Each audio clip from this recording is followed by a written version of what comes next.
How's it going, everyone? Welcome to another edition of the Fantasy Fanatics MMA podcast. I am James Lynch. He is JHK. If you haven't watched the show before, basically we preview an upcoming notable fight. And on today's edition of the show, we're going to be looking ahead to the UFC 266 Featherweight title fight between champion Alexander Volkanovski and Brian Ortega.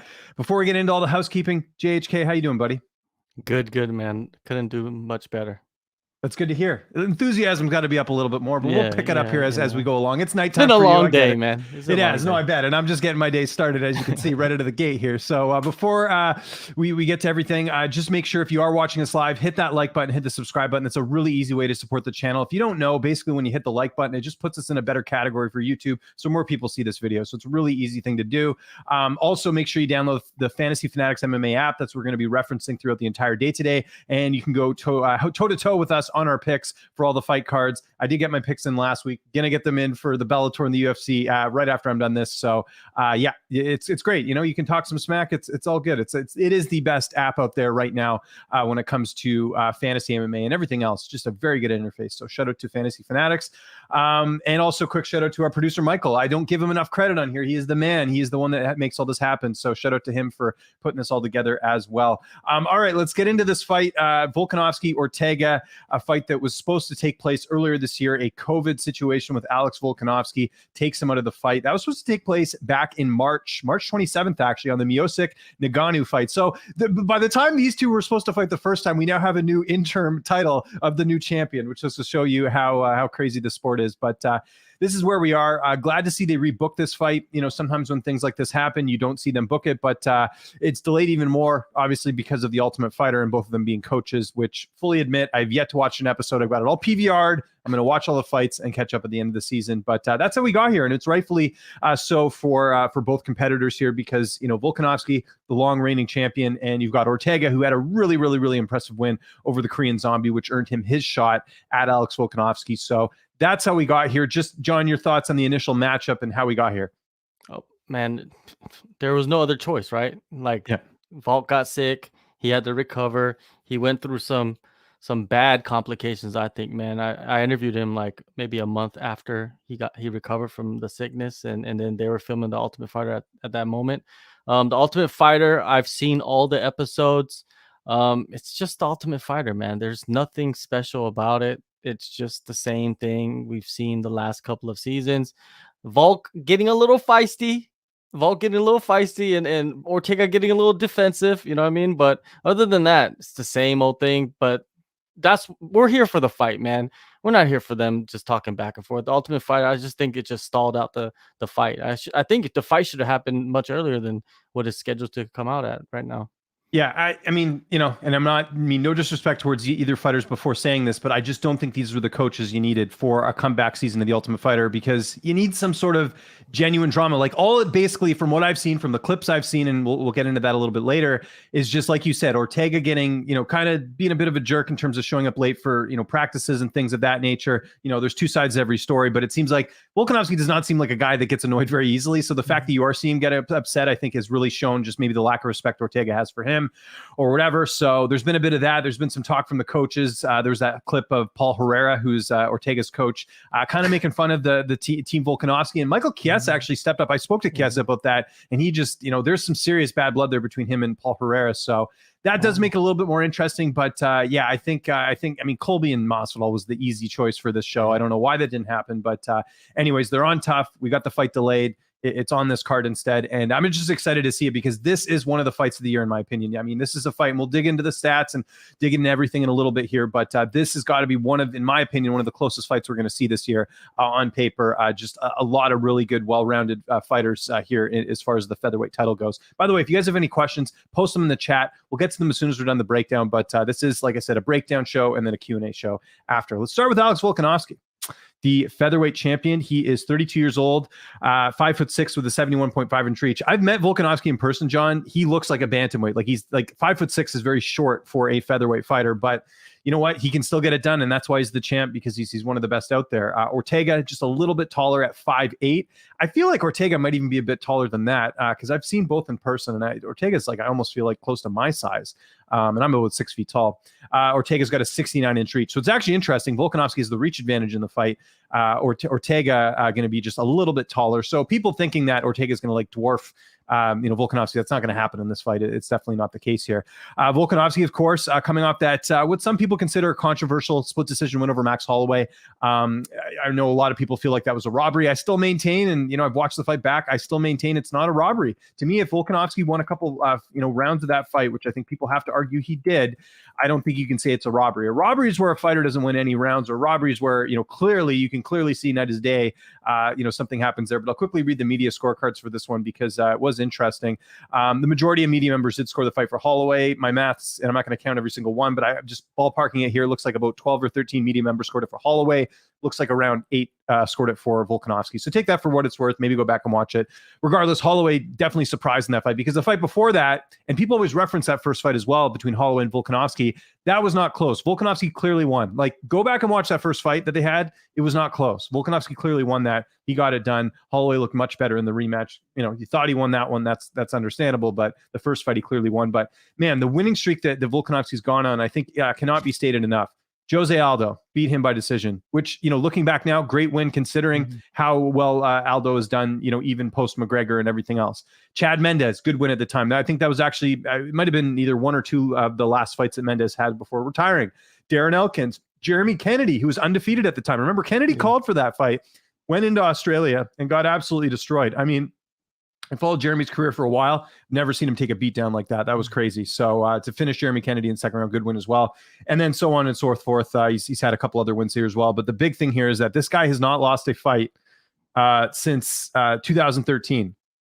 There was a knockout loss in the third round against a guy by the name of Corey Nelson. I'd love to see what that guy's up to these days compared to what Volkanovski's up to. But yeah, Volkanovski, very much a great champion. And dare I say, John, as well, maybe one of the most underrated champions in the division. There's an outlet, I'm not going to mention them, but they basically called Holloway the uncrowned champ and kind of were disrespecting Volkanovski. And I don't like that, man. Like, you got to give Volkanovski his credit. He's, you don't just go out there and beat an Aldo or beat a Mendes or, finish a Jeremy Kennedy for nothing. This guy needs more respect, in my opinion, and a great interview as well, too. So just your thoughts on Alex Volkanovski before we go over to Brian Ortega. He's a killer, man. He's a killer, and he's been doing it for a long, long time. His only loss is at welterweight. He's never even lost. He's fought welterweight, lightweight, and featherweight, lightweight. He's just back and forth, just finding fights wherever he can. And he's been beating everybody. I remember the first fight I ever watched him was back in 2012 when he beat Yusuke Yachi for the featherweight title, PXC title.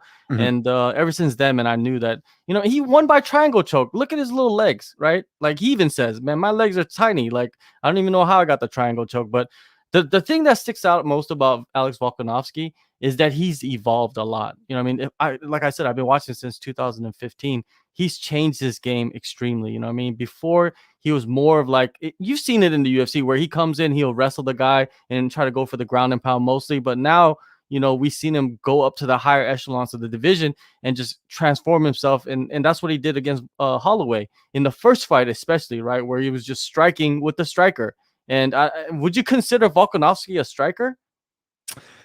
Yeah, it's somewhat, but I think part of that is also the camp he's at City Kickboxing. You sort of think of them as being all strikers, right? Yeah, so it's like, but before that, he wasn't considered a striker. He was considered like a wrestler, grinder, ground and pound guy. And that second fight, something that I don't know a lot of people know about is that USADA came in the night before the title fight, and they woke up Volkanovski, and his coach was telling me that was why he was a little off in the first 10 minutes of that fight. He wasn't moving around, and it kind of took him some time to get into his rhythm. But once he got into the rhythm, that third round, man, he just started kicking it up, and he actually wrestled a lot more because he's very intelligent, man. He knew that he was behind, so he had to wrestle, and he got 3 takedowns in that fight, I believe, against Holloway. And the jab, I think the jab, it was working really well for Holloway in that fight. And and he won the fight, man. I don't know if it's like controversial, man. You know what was controversial?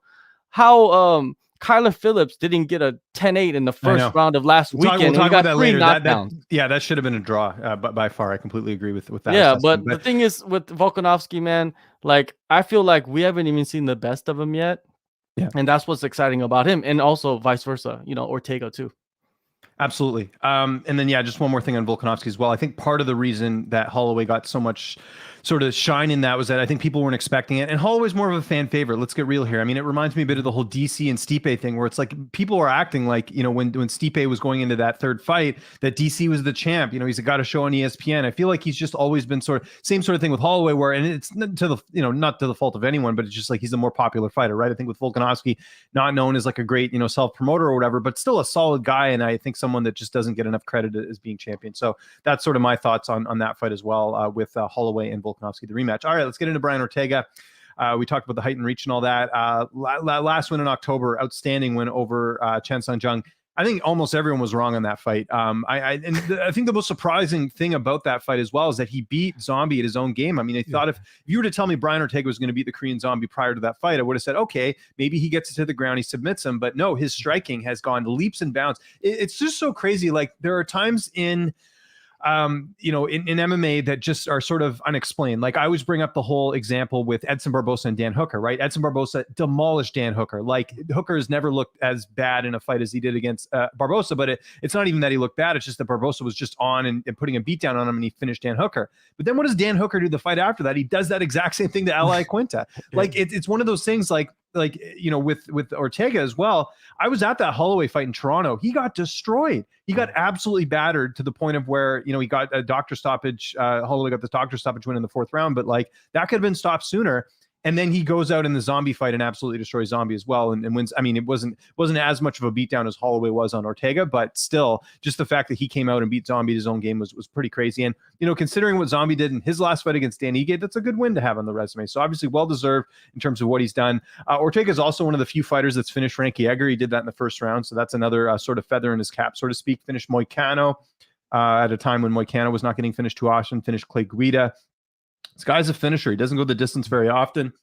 If you remember, he had that no contest against Mike De La Torre, and I believe that was because of he did. I think people forget he was busted for PEDs a couple years ago. So that is one thing that's sort of, you know, people I think sort of glance over as well. And we got to talk about the inactivity as well. So the Holloway loss was in 2018. He didn't fight at all in 2019, and then he fought in October of last year, and then now he's going to be fighting here in September. So it's like, you know, he's got these sort of these gaps as well. Now, granted, Volkanovski's got a gap as well too, considering his last fight it was against Holloway. But there you go. But getting back to Ortega, like I mentioned, this guy's a finisher. Came up as a jiu-jitsu guy. A lot of people, you know, were like, this is the guy, you know, that you got to watch out for in the ground. But his stand-up has evolved so much, and part of that is him working with TJ Dillashaw and Juan Archuleta and that sort of super camp over there in California. I think that's been a good move for him.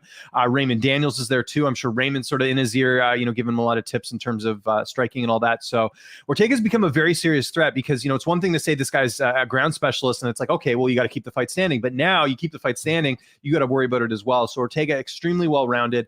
And you know, a very dangerous fighter for I think anyone in this division after that last performance against Chen Sung-Jung in terms of what he was able to do. But something you touched on, and we sort of brought it up as well. And I do want to point this out. And again, I'm going to go a little philosophical here, but you notice Ortega getting bothered by a lot of things. Like, you know, there was that tweet that he had against Volkanovski where he's like, you called me fake on the Joe Rogan podcast, like getting mad at that. The whole Colby thing, right? Which I did, unfortunately, got a bit of blowback about that as well, where Colby was basically trashing the tough coaches. But the thing is, Colby didn't even specifically mention Ortega or Volkanovski. He just said in general, it was not going to be a very well like show. He got upset with that. And there was something else I think Volkanovski did recently as well, too, where I saw Ortega do it. My point is that this guy's paying attention too much to stuff that's going on, and you're worrying, you're tweeting back at fighters, or you're making these tweets like that. To me is a bit of a red flag, John, to be honest, because like, why are you worried about all this stuff? You're a fighter. You should be focused on the fight. Let your fits do the talking. If you want to take all that energy and put it into the fight and perform very well, that's fine. But for him to publicly go out and do that, to me, it shows a bit of a weak mentality there. If he's really paying attention to stupid things like this that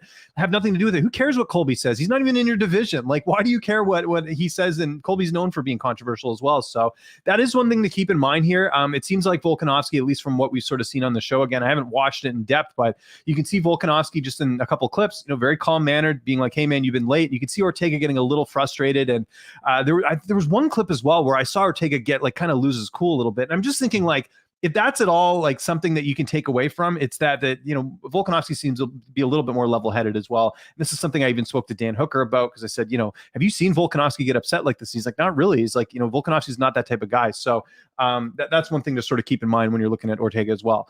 Now, do we have the odds up yet? I believe we do. On the screen, we'll put that up there. I think I have the issue last week where I can't see the odds. Oh yeah, there we go. Volkanovski minus 180. Ortega, is it plus 155? There we go. Okay. That's kind of how I see the fight as well. And I'll get your pick in a second here. To me, what it comes down to is a couple of things. Number one, the activity level for Volkanovski has been a lot better. Volkanovski's not only going out and winning fights, he's finishing fights. And Ortega's a finisher as well, but you look at some of the guys that Volkanovski has finished, very, very, very impressive. I think Volkanovski, like I said, extremely underrated. I think people don't look at you look at what he did to Matt, the fact that he's beat Max Holloway twice, and the fact that Max Holloway completely destroyed Calvin Kattar in his last fight. I think it just goes to show how good Volkanovski is. The fact that this guy didn't take much damage against a Holloway, and you saw what Holloway's been doing, outside of the Volkanovski fights, is pretty incredible, including finishing Aldo twice as well. So, the quality of wins, in my opinion, have been better on Volkanovski's side. He did get COVID, right? So that's a little bit of a concern, but I mean, we've had enough time where I don't think that's going to be much of an issue. But Volkanovski's good everywhere. The striking's good, the ground game's good. Like Ortega, he's very, very active. And also, this idea of, him, like Max Holloway is much bigger than Volkanovski is. Ortega, not so much. And if anything, Volkanovski's going to have that advantage with the reach, right? So there's that as well. What I think it comes down to is just that we've got two fighters where I think there's more evidence of Volkanovski being more of an elite fighter. Yes, this new Ortega could be the new thing, but I also have a feeling that, he's fighting he fought a guy in Zombie in his last fight who came off, a big injury, wasn't himself. I think Zombie looked a lot better in that Dan Ige fight. And so, while it was a great win for Ortega, I do wonder, was it also a case of Zombie not being on his game that night? Whereas with Volkanovski, you look at it time and time again, he's getting quality wins. To me, there's more evidence of Volkanovski being an elite fighter than Ortega can. Saying that, I do want to warn people. I think this is a 50-50 fight. If Ortega goes out there and finishes Volkanovski or gets a submission or wins a decision, it would not surprise me at all. But I think based off the evidence we've seen so far in the cage, I got to go Volkanovski. I think he's shown more than Ortega has, even though Ortega, like I said, it looked outstanding in that last fight, especially with the stand-up. I think Volkanovski, and again, a little bit more level-headed in my opinion. I'm going Volkanovski by decision. I don't know if he'll finish Ortega. It might happen. It took Max Holloway to a fourth-round doctor stoppage to get it done over Brian Ortega in that fight. And I think that's too much of a risk to say that he's going to go actually finish Ortega in this one. So I'm going to go Volkanovski by decision. It might be another close fight like the second Holloway one, but I think he'll get it done when it comes to the fight on September 25th. So John, who you picking and your thoughts on my assessment there? Well, Ortega, you know what I mean? Like when he came back with the whole new coaching staff. Everything was brand new about him, you know what I mean? Like his fight style was brand new, and then the Korean Zombie went in there and faced off with him. But you got to look at that, at that level, preparation is so key. And that's why I bring up his new coaching staff, because he probably has one of the best combination of coaches out there just for him. You know what I mean? It's not like he's part of some team. He's just him and his coaches. And with the Zombie, he trained in Korea with a couple of training partners and Eddie Cha. Ahead of the Dan Ige fight, the Korean Zombie went out to fight ready and got fully prepared with every resource possible. And you saw the results of that, right? You saw the Korean Zombie at his best. And I kind of, I don't know if I'm making an excuse for the Korean Zombie, but I'm just saying, like, I don't know if you run that fight back again with the Korean Zombie with fully prepared, that's how the fight would go. But that spinning elbow was incredible. Brian Ortega looked phenomenal in that fight. And he took down the Korean Zombie a few times too, which was unexpected. But with that said, man, I don't know, man. I don't know if I could put all my eggs in the Brian Ortega basket just yet, even though he's a killer. But one thing that sticks out to me, besides the Korean Zombie fight, is that he falls behind a lot in fights, right? And if you fall behind Volkanovski, I don't think you could catch up, man. He's the type of guy that makes adjustments round by round. He's a guy that fights a different fight every single round. And he's just so intelligent. Even though Ortega has more ways to win, I think he's more of a threat, in different areas of the cage compared to Volkanovski. But I don't know, man. Volkanovski is just too intelligent, and he's been in these high level fights against, like you said, higher level of competition. And I think that is the difference maker here with Volkanovski, man. That COVID kind of scares me a little bit, you know what I mean? Because you never know. Fighters are fighters, man. They could be a little bit sick and they'll be like, it's all right. I'm still gonna, fight through it. And you know what's gonna be different around this time around for Volkanovski's training camp? He's gonna be able to go to City Kickboxing and train with Brad Riddell, Dan Hooker, all those boys. And he didn't get that last fight, you know what I mean? And the reason why he didn't get it, because they didn't have the travel bubble, but now they have the travel bubble between Australia and New Zealand, so he's gonna be fully prepared. I think he goes in there, and yeah, I don't know if he takes out Brian Ortega, but I think he wins this fight, and it could be one of those dominant fights, man. Like that first Max Holloway fight, I think it could turn out like that. Yeah, so there you go. A rarity. John and I agree on a fight here. I know it hasn't been that way the last couple of weeks, but yeah, it's just hard to ignore what Volkanovski's done. I don't know about you. I just got I'll mention this. I can talk about this stuff on air. I did get in touch with Volkanovski's manager. I think I just got an email this morning. So hopefully something will be coming up here soon on my end. And I know you'll probably get him again too. So keep an eye out for both of us getting something from Volkanovski. I will not be getting Brian Ortega. I've talked about this on my Patreon. But yeah, he also doesn't do much media anyways. I think you'll probably get one interview from Brett for Brian Ortega before the fight, maybe a TMZ interview, and that's about it. He just doesn't do a lot of media. So you got to be there. You got to be face. You got to be there. Yeah, exactly. Yeah. If you want to interview him as well. All right, let's get to the chat, everyone. So again, we're both going Volkanovski in this one. Curious your guys' picks. Who do you guys think is going to win? Let us know in the chat. We got to do that more often. I don't know why I don't plug that. With the people who they're picking as well. But anyways, let's start first. So anyways, we got Euro. He says hi. We got Hyerin saying hi. Hedden? Okay. Yeah, she's in some of the other live chats. Oh, perfect. Too, okay, so. Well, thanks for tuning in. Lucas says, what do you think of Chase Hooper's last performance and future in the UFC? Chase is in a very tough spot right now because unfortunately, so Chase Hooper, let's look at the age here. I want to say he's 22. And I got a bit of a soft spot for Hooper as well because, John, like us, he's a Pacific Northwester. So, he's from Washington State area. He's 21 years old. My bad. So lost to Steven Peterson in his last fight. The problem with Chase Hooper is that I think the worst thing that happened to him was that he fought on Contender Series back in 2018. He only had 4 fights. You look at that, it makes sense for him to go on Contender Series. I get it. But the problem is, even though he had 4 fights, he's not exactly, up to speed in terms of his skill set. And so the UFC signed him to what they call a developmental deal. And I don't know why people get so confused by this. Think of it as being a restricted free agent in other sports. Basically, the UFC owns your rights. They can do what you want with them. He can't go and fight for Bellator, for example. So that's all that meant was him when he won that fight on Contender Series, is that they held his rights. So that's why he fought for CFFC, fought for Island Fights, and he fought for Titan. What do all those have in common? They're all in UFC Fight Pass. So that was something that the UFC had sort of implemented. He had a draw in that fight after against a guy who's 7-8. I mean, that right there should be like, okay, what's going on? And then he got 2 more wins over a guy who's 9-5 and 7-3. And then they gave him the easiest fight on the roster for his UFC debut and gets Daniel Tamer, which he ended up winning in the first round. No complaints there. But then when he fought Alex Caceres, it was a wake-up call because he got destroyed in that fight. And Alex Caceres, don't get me wrong, savvy veteran, good everywhere, but Alex Caceres doesn't do that to fighters normally. And when he did it to Hooper, it was kind of like, okay, what do we do here? So basically what we have right now, and I also, by the way, I think we talked about this on this show. I think we both picked Steven Peterson in that fight, at least I did, going into the matchup. And I knew it was a bad matchup because Peterson has a lot more experience. He's very good. And Peterson's not a guy that easily gets submitted. I mean, if you look at a lot of Hooper's wins, it's him getting the submission win. And even the Peter Barrett fight, he was losing that fight. People forget that. Peter Barrett's not in the UFC anymore. Chase Hooper is. If you go watch that fight between him and Chase Hooper, the only reason Hooper won that fight is because he got a last-minute submission in that 3rd round. Barrett was winning that fight. He would have kept his job if he would have held on a little bit longer. Does not happen. So that's really Chase's only path to victory. So, and Chase knows this as well. When I've interviewed him, he's kind of been very honest with the situation. He knows he's got to space out his fights. He's got to learn on the job. It's an unfortunate spot to be in. There's some fighters that dream of getting in the UFC and never get there. Hooper's in there, but he's in this bad predicament where I don't think he can beat a lot of the featherweights. So what do I make about his future in the UFC? It's going to be a challenging road because he's got to learn on the fly. And there's only so many fighters. Like a Peterson's kind of, I love Steven, but he's kind of like a borderline guy, right? Like, I don't think Steven Peterson's ever going to win a title. He's an entertaining guy. He might win a few fights, but he's not a guy that you think of as like, okay, this guy's going to make a run at a title. So they're giving him these guys and Hooper's still losing. And that's where it's kind of like, what do you do? So it's just an unfortunate predicament. What are your thoughts on Chase Hooper?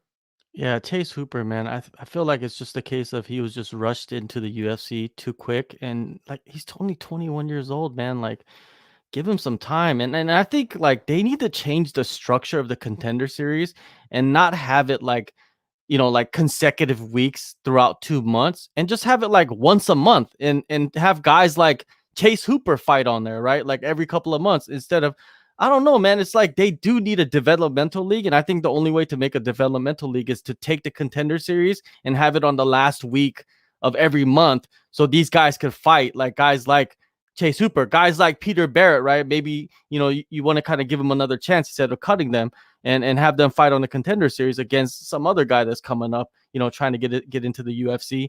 But with Chase Hooper, man, if he continues going like this, I don't see him in the UFC for very long, man. I feel like they're going to give him one more fight. And the leash is short nowadays for fighters. You know what I mean? Look at Macy Barber. I think if she would have lost that fight, she would have been cut too. You know what I mean? So I don't know. Chase Hooper, he seems like a good kid, and he has a little gig on Fight Pass that he goes around and does stuff. I don't know what exactly he's doing, but yeah, they like him. That's all I know. They like him. So they're giving him chances. What you don't want to happen to him is what happened to Dan Lozon. You remember that name? Dan Lozon, Joe Lozon's brother? Yeah. He was super young when he got in the UFC. He actually got a win over Bobby Green in Affliction, and then the UFC signed him, and he lost back-to-back fights against Cole Miller and Efren Escudero, and then went on the regional scene, and then for whatever reason later fought Justin Gaethje and got knocked out, and then he basically retired after that. So, I mean, it's just like, it reminds me a lot of Dan Lozon. Came into the UFC very young, had to sort of learn on the job, and he went 0-2 in the UFC. So that's something to keep in mind as well. Just happening there. J-Spec Driver, good morning. Good morning to you as well. Appreciate the support. He's in like every one of my streams. Really appreciate that. Dylan J. Ortega can be a bit sensitive sometimes. So there we go. We're not the only ones noticing that as well. Euro, do they have odds for Ortega by sub? They don't yet, but I would imagine it might probably be close to plus money, I would think, even though he does win by submission. Volkanovski's never been finished. So the odds will be a little bit higher, I would think. You know who else? I just want to go back on to the tough, because I've been watching it, and Raposo, but what's his name? Raposo, Mitch Raposo, yeah. Mitch Raposo. He doesn't like Ortega. He's on the show talking about like, that guy rubs me the wrong way, because I think like when they were winning, the coaches came into the house and they were like running around the house, like celebrating, with the fighters. It was weird, but yeah, I think a lot of guys in that house are not rubbed the right way, with Ortega. But anyways, the sub. Man, I would take it. Why not? Take a stab at it, man. Like, you never know. I think but the thing is, like, if he could barely get the Korean Zombie down, do you think he's going to be able to get Volkanovski down? No, man. Volkanovski's wrestling is way underrated. I don't even know if people even think about it anymore because he's striking all the time. But if he wants to wrestle, he can wrestle with the best of them. And I know his wrestling coach really well. So he's saying that his wrestling is top notch. Let's keep it going with the questions, everyone. Good morning, guys. Good morning, Antoine. Even though Max will probably get the next title shot, who could you see Brian fighting outside of Alexander and Holloway if he wins? I mean, the division is a bit of a mess right now. If they wanted to, I'm not saying they will do this. If they wanted to, Yair Rodriguez could slip in there just because of his ranking. He's number 3. Yeah. They haven't fought before him and Ortega. It's probably too soon for a rematch between Zombie and Ortega at this point. If he wins, Calvin Kattar's not going to come back and take a killer fight like that. Yeah, I know what you mean. Listen, I will say this. I have a feeling that, and this is very dramatic, that's why I'm speaking very slowly here. If Giga Chikadze beats Edson Barbosa, don't be surprised if that guy is in the title picture, because of who he's managed by and how ridiculous everyone is when it comes to this guy doing interviews. People wanted to see him fight Holloway. It's like, on what planet does this guy get to fight Holloway after one ranked win? It's crazy. Oh, but he's on a winning streak. Well, then any regional fighter can go on fight a bunch of cans, fight a couple fights in the UFC, and then all of a sudden give him a title. We're going by the same logic. It's crazy. So Giga Chikadze is the wild card here, but I don't think he wins. We'll preview that fight coming up here later. Let's see here. Euro says Volk is a point fighter, knows how to score and win the judges. That's true. I wouldn't say he's totally a point fighter, but he always has a good game plan, so to speak. Oh, definitely. He's coached by, one of the greatest minds that we have right now in the sport. So, and those guys, if they need to point fight, they're going to point fight. If they know when to finish too, I mean, it's not like Adesanya has no finishes or Kai Kara-France has no finishes. Dan Hooker has no finishes. I mean, these guys have finishes. They're known for violence. So it's hard to say Volk is only a point fighter because he does have a bunch of finishes. We also have, let's see here. What would the betting line be for Volkanovski Holloway 3, seeing how Max beat Calvin Kattar? This is from Antoine. I think people are forgetting about Volkanovski's pressure being a big difference. I got a feeling Holloway would be the favorite in that fight. Yeah, because I have a feeling if Volk does win this fight, it's not going to be like a brutal, like he's not going to like finish Ortega. He's probably just going to edge out a decision. And so by that alone, because of what Holloway did to Cater, they're going to be like, well, I mean, this guy, Holloway's the more improved, and people thought he won. So if I had to guess, Max Holloway minus 150 favorite in that fight. Yeah, So, completely, man, completely. yeah. Because, like you said, the fandom of Max Holloway and what people thought, about the second fight, they're gonna put him as the favorite. Even if he goes in there, finishes Brian Ortega, they'll still put him as the favorite because Max finished Brian Ortega too. So it's same. So it's weird, man. The odds, man. Like what are the official odds? Like I don't even know, man. Like there's many bookmakers, right? It's not like one official odds. What is the main No, one? there's a whole bunch of books. So this is how it works. Is basically you have all these different books. They have someone who makes the odds. Like for example, Nick Kalikas, if that name sounds familiar, does UFC on the Line, that betting show that they do. Nick's a old boss of mine, actually, a guy I owe a lot of my career to. So shout out to Nick. But Nick, for forever used to do the odds for Five Dimes. Now he does the odds for Circa Sports. Which is something they use a lot on the UFC broadcast. So what Nick does is his job is literally to look through the fights and figure out how they should set the line, and also keeping in mind what's going to make the book the most money. So sometimes they'll set the lines, maybe not even necessarily how they think the fight's going to go, but how they think the public's going to bet and how they can make more money, and kind of tricking people into doing something. So that's as well. And then like this is something that a lot of people get wrong. They're like, okay, let's say let's give a quick example. Poirier and McGregor, their trilogy fight.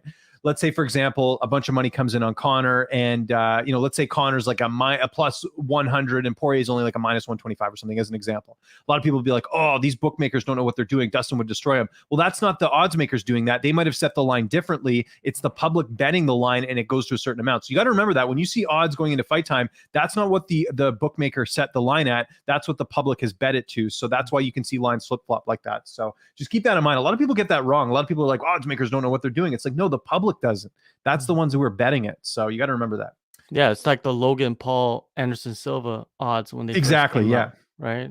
That was weird. Yeah. What else we got here? How excited are you, or have you guys noticed the hype level for Robbie versus Nick? Yes, absolutely, and that's a fight we talked about on here as well. So yeah, we're very pumped for that one. Which up and comer? Lucas says, which young up and comer do you see as a future champ at featherweight? Allen, Bryce, Topuria, Giga, etc. I mean, if I got to pick someone, I might go Topuria out of all those three. Like Arnold Allen's winning, but he's not winning like impressively. Bryce has a great ground game. His stand-up's improved as well, but I don't know if I see future champ out of him. And Giga Chikadze, same thing. Like, again, he's got one ranked win and everyone's like future champion, but it's like, we've seen this with Johnny Walker. We've seen this with a handful of fighters in the UFC where they go on a nice run and everyone feels like they're going to be the next champ. Even someone like Islam, who looked good against Thiago Moises. I don't know if he's a future champ yet because he hasn't fought anyone in the top five. So I'll go to Poirier just because I thought his win over Ryan Hall was very good, but even then I'm not 100% confident. So yeah, I don't know. I think it's too early to say for any of those names. A coach that I respect extremely, right? And he coaches some of the best fighters in the world. He told me Giga Chikadze is going to be one of the best fighters at featherweight, like a year or two ago, and he's working himself up. So I'm gonna go with Giga Chikadze out of those three because I don't know, Bryce Mitchell, is he limited? You know what I mean? Like because his striking, like look at. Does I know. he have You imagine him striking? fighting Volkanovski or Holloway. Exactly, I think exactly. I think it would be a rough night for him. Yeah. So even Allen, man, Allen's a wild card too, man. Like, cause he's skilled. He's really skilled. It's just not. He's not like that exciting, like fireworks type of fighter, but he's extremely skilled, and he'll give a lot of the guys problems. But as a champ, I don't know. It'd be hard to sell that one. Let's keep it going with the questions, everyone. What is next for Jeremy Stevens? He hasn't been released yet. I got to imagine he is going to get released. I mean, you go out there, you get submitted in the first round. He's lost, what, 5 in a row now, I think? Well, no, not in a row because he had the no contest against Yair. But I know the UFC likes him. I mean, this is the same company that bailed him out of jail years ago, if you remember, and just to get him to fight. I got all time for Jeremy. I think he's an exciting fighter, and he's losing to good guys. I mean, you look at this: Aldo, Zabit, Yair, Calvin Kattar, Gamrot. Those are all really good fighters. But I think at this point, I could see Jeremy. This is something I should have asked him in the last interview, now that I think about it. But I think bare knuckle might be something that he would be into. Yeah, I think the fight that to make with Jeremy Stevens is in bare knuckle versus Artem Lobov. There you go. Yeah, I guess the Conor McGregor. Although Artem got absolutely demolished in his last fight, the bare knuckles. Doesn't matter. Artem is a guy that's going to get demolished anyone. Artem's awesome. 50 times in a row, and he'd still fight. You know what I mean? That's the type of person he is. Let's see. Bigger main event this Saturday: Hall versus Strickland or Pitbull versus McKee. Oh, it's not even close. Pitbull versus McKee. This is the best fight in Bellator history. Yeah. I mean, you could make a case for Chandler Alvarez 1, but because there's similar implications. Like it was Alvarez who's considered the best lightweight of all. Like people forget that back in the day, the big fight that everyone wanted to see that wasn't happening was Gilbert Melendez and Eddie Alvarez because they were two of the top lightweights. But I remember so Chandler won the Bellator tournament. He was kind of an unknown. He won the Bellator tournament, and then he got the right to fight Alvarez. And that, to me, and that fight itself is still one of the best fights of all time. So that's got to be up there for best fight ever. But I mean, think of this: you got Patricio Pitbull, the double champ, who has pretty much demolished everyone in his last couple of fights, like finishing guys, not just winning, finishing guys. And now he's fighting AJ McKee, who has barely gotten a scratch in all of his Bellator fights. He's destroying guys, knocks out Georgi Karhakian in like 8 seconds. Finishes Darian Caldwell, like just an outstanding, resume so far. 17 straight wins, which is something crazy. You just don't see in MMA that much. Fighting Pitbull, I mean, yeah, by far the best fight that Bellator's. I think it is the best fight in Bellator history. And if you missed it, I interviewed both guys this week. You can check it out on my Bellator playlist on my YouTube channel. So. Anyways, I was actually watching the Pitbull interview before we got on so here. The reason I'm not on camera for that one is I think I forgot to record myself, and so after the interview I was like, crap. But it actually worked out better because when I do those interviews, like part of the interview he does in Portuguese and then part of the interview he does in English, so I just splice it together. It's actually easier to edit that way than having to edit myself on camera as well to do that. So it kind of worked out better. But he's the best. One of the nicest guys in the sport. First time I saw him in person, he actually came up and gave me a hug. He's like, "Oh, thanks for always giving me the interviews and stuff." Just like a really nice guy. So it's tough because I like AJ McKee as well. So I think we can talk about that fight a little bit later, but that is the bigger fight by far. Yeah. I mean, Strickland Hall is a great fight, but it's nowhere near what Pitbull and McKee means. And Pitbull's small too. You know what I mean? Like he's small for a featherweight. It looks like it because when he stands next to all the other guys that he's beaten, he looks small compared to them. And he's talking about going down the bantamweight eventually to chase that title. So yeah, it's a big fight, man. I'm gonna tune into that fight. You know, I like Hall and Strickland. I think that's a fire matchup, but Pitbull and McKee, there's $1 million on the line and the championship title. Man, it's just too much right there. How do you think TJ would do against Aldo? Ooh, good question. Oh, that's a good fight. I would probably think TJ wins. He looked good on Saturday. I mean, whether you thought he won or not, I mean, the type of performance he put on for being away for that long was pretty incredible. And considering the shots he took from Corey, like we haven't really seen TJ battered that much in a fight. Like not that I can recall, anyways. No, man, we haven't seen him batter like that ever. Yeah. So, yeah, good performance, and I would absolutely pick him against Aldo for sure. Man, he just had surgery on his leg. I wonder how long that's gonna take. No, TJ. Oh, did he? Okay, yeah. Yeah, so I wonder how long that's gonna take for him to come back. You know what I mean? But yeah, that's a fight that I would love to see. But yeah, just off like recent performances, you'd have to go with TJ in that one. Will you ask Chris Dawkins why the UFC keeps pushing his fight? That might be an interview worth pursuing next week and seeing what the deal is. Yeah. Chris, by the way, one of the easiest guys to get a hold of when it comes to interviews, and just a super good interview. Like that's all brothers. Yeah, that's all you can ask for, man. It's just something like quick and easy. Like, hey, we're going to do this time. We're going to show up. Like I don't even go through their manager. I just go to them directly, and they're easy to set up interviews with. And I'd rather have that, or at least a fighter say, hey, I'm busy, I don't have time, than like the whole ghosting. Like we get that a lot, I'm sure, where you message someone, it goes into the abyss. You don't even know if they probably was ghosted today, man. I was ghosted today by a former UFC champion, and it was all lined up, and I was just, man, sometimes it happens, but what can you do? It sucks. It's annoying. Yeah, it's happened to me recently as well.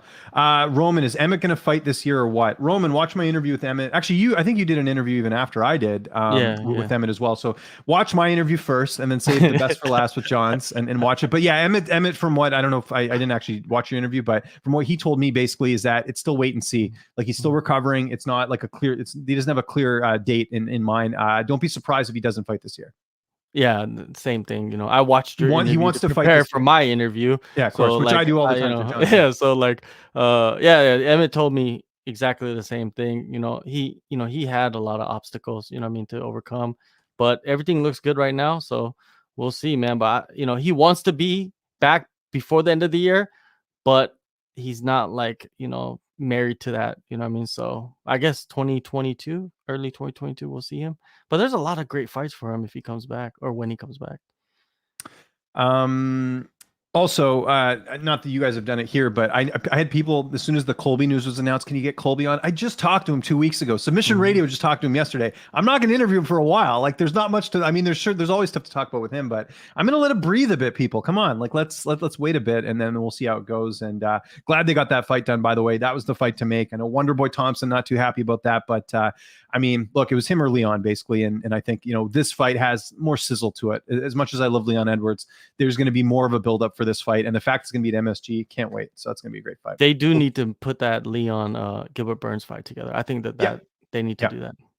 Yeah. Let's see here. Do you guys think TJ did enough for a title shot, or maybe an Aldo or Munoz winner sound good? Corey versus Rob Font. Okay, so a couple things on that. TJ will get the winner. Whether you thought he won or not, he still won. It's no different than some of the other title shots they've given. Aldo Munoz winner. The problem is, if Aldo wins that, do you want to see him? And let's say Jan beats Sterling. Do you want to see that rematch already? I don't think so. I think they'd want to wait a bit for that one. So it really depends on how the fights unfold. But I think TJ versus the winner of Jan and Sterling, and I think Aldo Munoz winner could maybe get. I think what they should do right now. I know it's kind of quick booking here, but Aldo Munoz. Do Corey and Rob Font, and then the winner of those two fights fight each other, and then they fight for the title. I think that makes sense.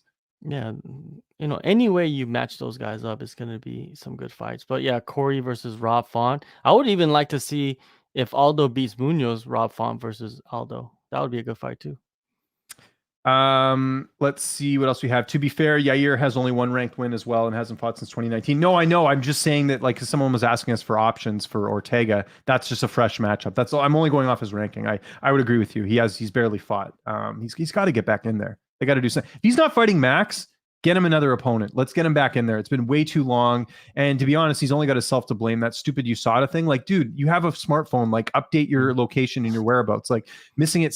Was it 6 times I heard or something? It was something crazy like that. Crazy. So he's got to get and that's where management's got to come in too. I think he's a first round guy. One FC question. Well, it's actually one championship. This is something I saw you talk about on Twitter yesterday, calling it one FC. Thoughts on Anson Long against Leandro, I don't know how to say his last name. Yeah, John, you're the guy for this. Let's hear it. Okay, so Ong La, he's coming off 2 losses, and they were both his title belt.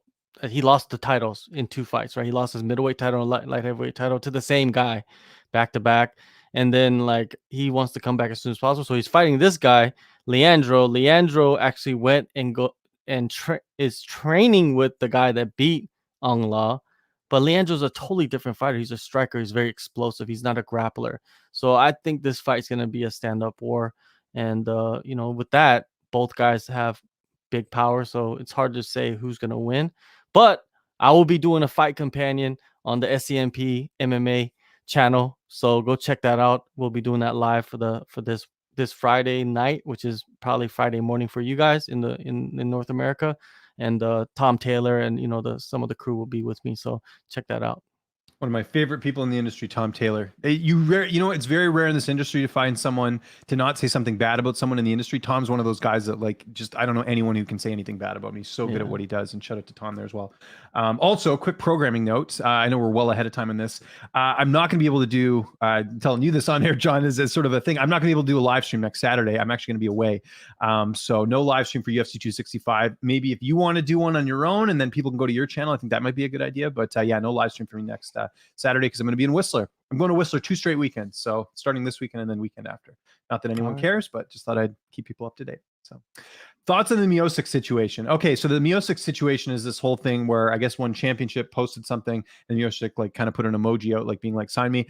I see both sides of it. Stipe lost decisively to Ngannou. You could make the argument that, maybe he should get a rematch because of the fact that he was the reigning champion for so long. But I don't know. I'm kind of one of those people where if you lose decisively, like it wasn't like a fluke knockout, it wasn't like a controversial decision. He clearly got beat in that fight. I think he needs one more. So I think he's just got to fight. I get it as well. He's getting up there in age. He's, was a dominant champion as well. But I think the situation is hopefully they can come to a resolution, because Stipe can't be, not fighting this much as he's getting a bit older. So that's what I think. Do you think that response on social media was Stipe or his management?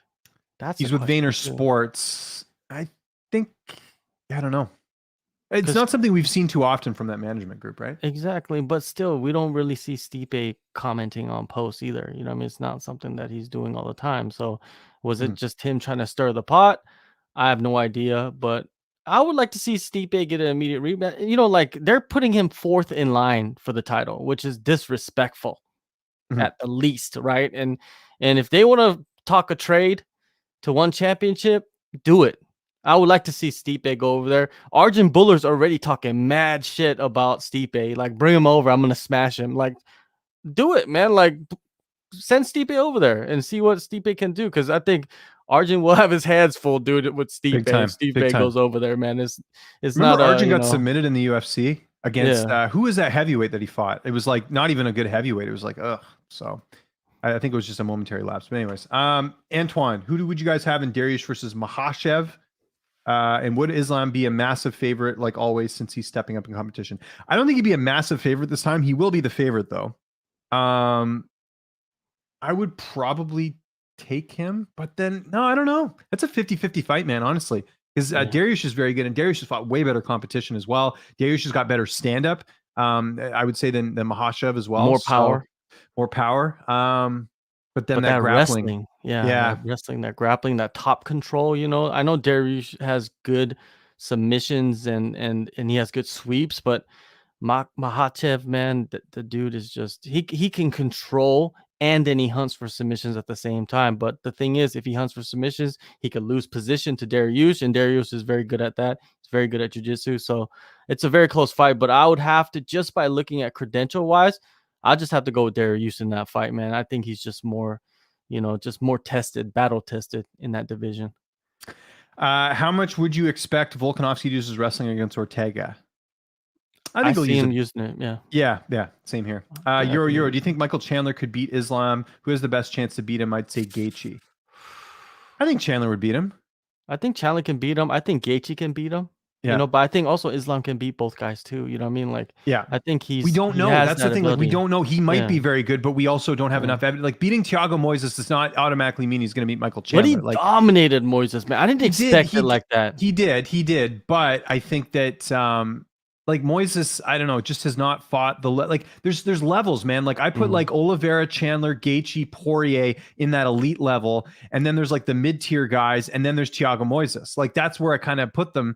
Like would Thiago Moises beat Gregor Gillespie? Probably not. Would Thiago Moises beat Dan Hooker? Probably not. Like that's what we have to look at is that like there are levels here, and just because you beat level 4 doesn't mean you're going to beat level 1. So that's where I'm sort of like a little hesitant to say that he would, slam dunk beat them. So we'll see. I think Chandler and Gaethje has a better chance against Islam, but you know who I think would be a bad matchup for Islam? Like Islam would probably dominate him is Oliveira.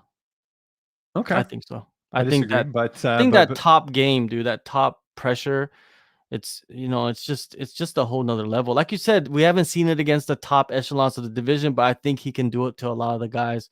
But some of those guys, man, they're cardio machines too. So it's not like they'll get tired because it seemed like Wise is kind of just juiced out. You know what I mean? Like he just got tired in that fight too. So we'll see. um, we'll do just a couple more questions, and we'll get to our picks and then underdog picks as well. We'll talk a little Bellator. Thoughts on Volkanovski targeting lightweight next year? Sure.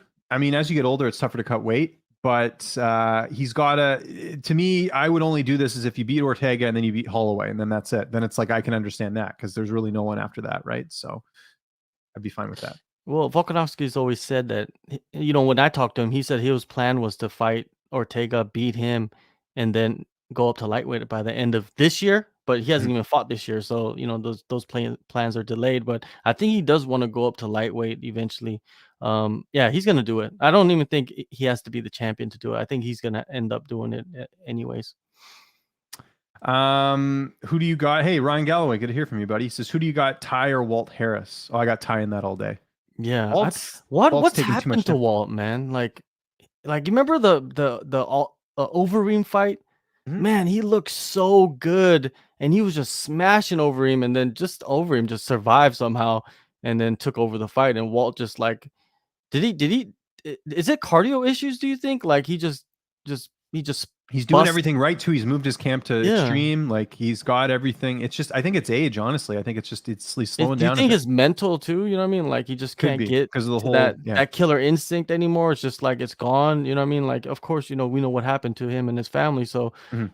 I don't know. That could have an effect on you, man. And Ty, I think that would be a good way for Walt Hurst to get his name back into the mix, is to beat Ty, someone like that, because he has a lot of attention now, Ty. So that's a good fight. We already talked about the one and Stipe thing. Thoughts on Usman Colby 2 early pick? I got to pick Usman, but I think Colby has the ability to beat him. I do. I think it's another weird case where I think, people are like, oh, he just beat Woodley. Yeah, but maybe he's been in the gym, like getting better. Maybe this MMA Masters move is better for Colby because he's not in a big gym. He's getting more focused training. He doesn't have the distractions of teammates not liking him. Like there's a lot of respect for Colby over there. Nico Price, Beza, Danny Chavez, even someone like Megan Owen, who I know spent a little bit of time over there. They all rave about Colby. He's a good teammate. He pushes them. Like there's a good vibe there. So there's a possibility that Colby could be better, but is that better than what Usman's done? Because Usman's definitely leveled up since being with Trevor Whitman. So I'd have to pick Usman off that. We'll preview that coming up here soon, but I'd have to pick Usman. I'd pick Usman, man, all day, every day. But Colby, he would have to fight like he fought, I think, RDA. I think that's the style that he has to bring, just at a higher pace. And but it's hard, man. Usman is like, where's his weakness? If you could point to a weakness, James, where would Usman's weakness be? Yeah, I got it's tough, right? Yeah, it's tough, man. It's tough. And Colby really doesn't have many weaknesses either, except for he got his jaw broken, which is kind of a weakness. Yeah. Let's see. Actually, let's get to our underdog picks for this week. I already got mine off the top of my head. We'll go with Saturday's UFC Vegas Hall versus Stickland card. Looking at some underdogs, I'll tell you one that I like, John, and we'll see where we agree on this one. I like Danny Chavez as the underdog against Kaya Kamaka. I think Danny Chavez is. I got a lot of insight from Danny. I didn't, unfortunately, and I don't know if this ever happened to you, but I forgot to send this interview to the outlet that it was supposed to be for, and then I clean up my hard drive every couple of weeks, so that interview is gone. But I do remember a lot of tidbits from that interview, which sucks. So I lost the interview and everything. But one of the things that Danny talked about in that interview is that he felt like he was overtraining, and that's why he didn't do very well against Jared Gordon. And he also mentioned that Gordon missing weight, he felt like Gordon was a lot stronger than him in that fight. So those are two things to kind of keep in mind. He's done a lot of changes in this camp, and I think Kaya Kamaka, he's a great fighter, but I just don't feel like he's shown us a whole lot so far. Like I definitely think he won that last fight against TJ Brown, but at the same time, like, how are you not finishing TJ Brown? That's a fight that you should be putting him away, so to speak. And I just feel like Chavez is, a little bit more established, a little bit better resume in terms of who he's fought. And I think Chavez knows that, he's an older guy. He's got to get a win here because otherwise he's going to lose his job. I just think there's more urgency here. Plus, Chavez was supposed to fight on this card already against Doohoo Choi, so he knew he was going to be on this card. Kaya Kamaka's taking this on short notice. I think there's some absolute value on Danny Chavez to pull off the upset and potentially get either a finish or a decision here. But I think he's being overlooked in this spot. So Danny Chavez is going to be my underdog pick this week. Well, I interviewed Danny Chavez when he was supposed to fight the Korean Superboy. Yeah. And then when it got switched, then I interviewed Kai Kamaka. And Kai Kamaka told me that he's been training for a fight for the last 12 weeks.